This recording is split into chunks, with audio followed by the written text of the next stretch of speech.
तो आ गए आप। आ गए हो तो चैनल को सब्सक्राइब कर लेना। वीडियो अच्छी लगे तो लाइक और शेयर कर देना। और हाँ, बेल आइकन जरूर दबा देना ताकि आपको नई वीडियोस की नोटिफिकेशन मिलती रहे। स्टोरी एनिमीडिया, कहानियों की नगरी।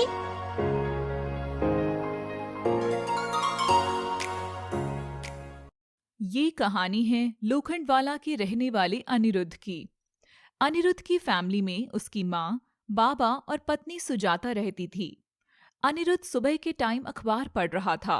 माँ, बाबा, आपने आज का अखबार पढ़ा? ये क्या हो रहा है हमारे शहर में? रोज रोज हादसे हो रहे हैं और किसी को पता नहीं चल रहा है कि आखिर ये हादसे कौन कर रहा है, कौन लोगों को मौत के घाट उतार रहा है। पता नहीं बेटा, हम भी रोज ही खबर पढ़ रहे हैं। हमारा दिल भी दहल जाता है। पता नहीं यह सब कौन कर रहा है। लोगों का घर से बाहर निकलना भी मुश्किल हो गया है। भाई, मुझे तो लगता है कि जैसे कोई शैतानी ताकत हमारे शहर में आ गई हो। अरे नहीं बाबा, आप कैसी बातें कर रहे हैं? आजकल के जमाने में कोई शैतानी ताकत नहीं होती है। ये जरूर किसी शातिर क्रिमिनल का हाथ है जो लोगों को लूटता है और फिर उन्हें मौत के घाट उतार देता है। पर बेटा, तुम पूरी खबर पढ़ो तो सही।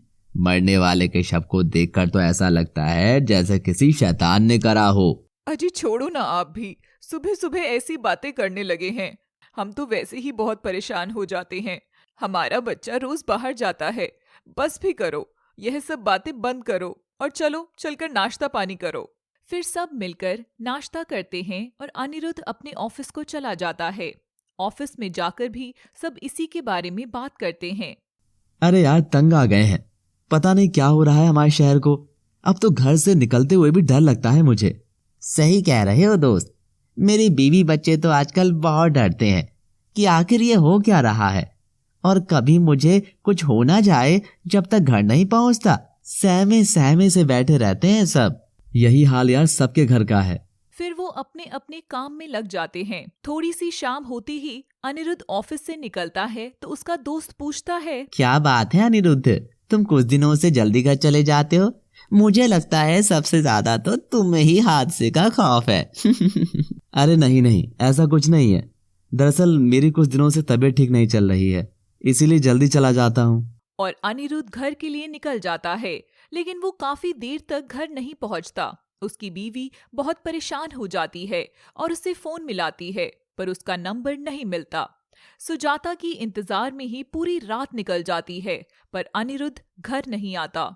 अनिरुद्ध सुबह घर आता है। अजी, आप पूरी रात से कहाँ थे और आप इतने थके हुए क्यों लग रहे हैं? मुझे ऑफिस का जरूरी काम था, उसी की वजह से रात को घर नहीं आ सका।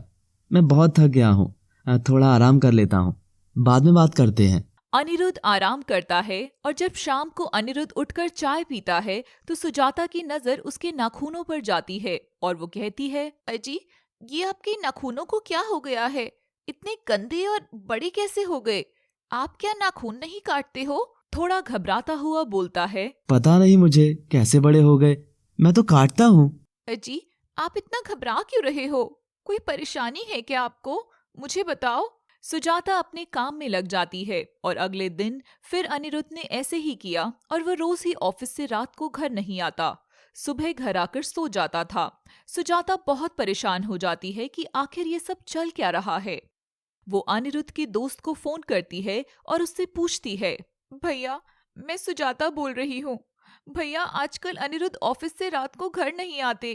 क्या इतना काम चल रहा है ऑफिस में? आप अपने बॉस से बात करो, ऐसे तो वो बीमार हो जाएंगे। अरे नहीं नहीं भाभी, ऐसा तो कुछ नहीं है। इनफैक्ट आजकल तो अनिरुद्ध ऑफिस से घर के लिए जल्दी निकल जाता है। क्या? ये क्या कह रहे हो आप?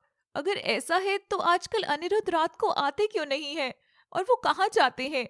मुझे तो कुछ समझ नहीं आ रहा कि आखिर इन्हें हो क्या गया है। ये कुछ बताते भी नहीं है। सुजाता अपने मन में ठान लेती है कि वो सच का पता लगा कर रहेगी और ऑफिस के बाद अनिरुद्ध का पीछा करती है। अनिरुद्ध ऑफिस के बाद एक जंगल में जाता है। फिर सड़क पर किसी बहाने से गाड़ी रुकवाता है और गाड़ी वाले आदमी को जंगल में ले जाता है। सुजाता ये सब देखकर बहुत हैरान थी कि आखिर अनिरुद्ध क्या कर रहा है, और उसके बाद जो वो देखती है उसकी आंखें फटी की फटी रह जाती हैं। अनिरुद्ध अचानक से भेड़िया बन जाता है और उसने उस आदमी को बीच में से फाड़कर 2 हिस्से कर मार देता है और उसका खून पीता है। ये सब देखकर सुजाता बेहोश हो जाती है। थोड़ी देर बाद जब सुजाता को होश आता है, वो घर भाग जाती है और अपना सामान पैक करने लगती है। अचानक अनिरुद्ध घर आ जाता है और पूछता है, क्या कर रही हो? कहाँ जा रही हो तुम? मुझे कुछ तो बताओ। मैं अपने घर जा रही हूँ। तुम जैसे राक्षस के साथ मैं नहीं रह सकती। ये सब जो शहर में चल रहा है, ये सब तुम ही कर रहे हो। तुम लोगों की जान लेते हो। मैं ये सब जानबूझकर नहीं कर रहा हूँ। मुझे नहीं पता मैं ये सब क्यों कर रहा हूँ। ना मुझे कोई होश होता है। मुझे सुबह पता चलता है। मैं तुम्हें बताना चाहता था पर बात नहीं कर पाया, इस डर से कि कहीं तुम मुझे छोड़कर चली ना जाओ। लेकिन आज भी तो यही हो रहा है ना। तुम जा ही तो रही हो। जी आप रो मत। मैं एक बाबा को जानती हूँ। कल ही हम उनके पास जाएंगे और बात करेंगे। इसका कोई तो हल होगा। उसी रात अनिरुद्ध फिर से भेड़िया बन जाता है, पर सुजाता उसे चैन से बांध देती है ताकि वो किसी मासूम की जान न ले सके। अनिरुद्ध अपना भेड़िया रूप में बंधा हुआ भी सुजाता को मारने की कोशिश करता है। वो बहुत कोशिश करता है अपनी जंजीर को तोड़ने की। कुछ घंटों बाद वो कामयाब भी हो जाता है। जैसे ही वो सुजाता के पास आता है, सुजाता बहुत डर जाती है।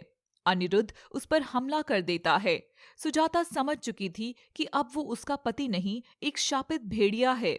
इसलिए सुजाता हनुमान चालीसा पढ़ना शुरू कर देती है, जिससे अनिरुद्ध उस पर हमला नहीं कर पाता और कुछ देर में सुबह हो जाती है। अनिरुद्ध फिर से इंसानी रूप में आ जाता है। अनिरुद्ध बहुत रोता है क्योंकि उसने भेड़िया बनकर अपनी ही पत्नी को मारने की कोशिश की थी। फिर सुजाता अनिरुद्ध के साथ बाबा के पास जाती है और सारी बात बता देते हैं। फिर बाबा कहते हैं, बेटा, ये तेरे पिताजी की वजह से हुआ है जो कुछ तेरे साथ हो रहा है। कुछ समय पहले तेरे पिता से एक बीमार भेड़िए की मृत्यु हो गई थी। उसी का श्राप तुझे लगा है। रोज रात को तेरे शरीर में उसकी आत्मा प्रवेश कर जाती है और अपनी भूख मिटाती है। तो क्या बाबा मैं अब ऐसा ही रहूंगा? ऐसे ही मासूमों की जान लेता रहूंगा?